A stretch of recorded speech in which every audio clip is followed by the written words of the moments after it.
Okay, next item tayo guys. Ito. Ayan o. Meron siyang label again. Plastic, syempre naka-plastic yan. Okay, unboxing tayo ngayon. Ulit.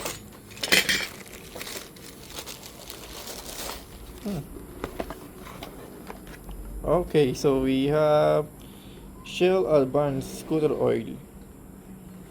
I think sa nasusunod na change oil natin siya, no? Meron siyang kasamang gear oil. Check natin.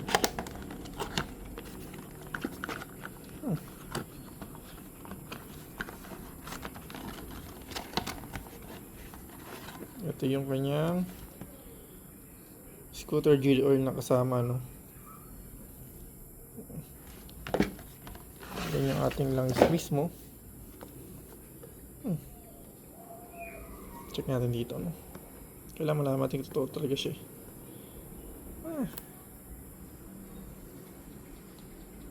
It will be Chinese.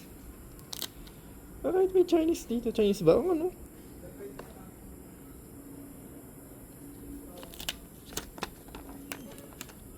Ano pa meron dito?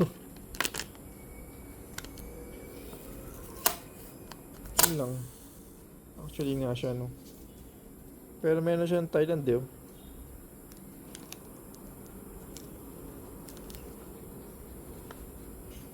May QR code naman siya, no? Made in Thailand talaga siya. 800 ml po siya, no?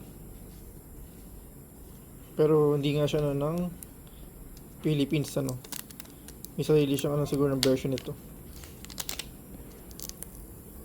Ayan siya.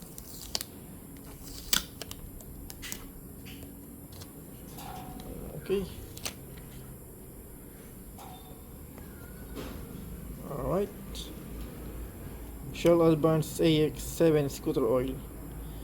10W40 synthetic base.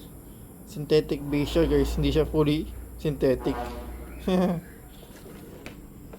Okay, so ginamit na natin sa kanya is ano, yung full synthetic, ano.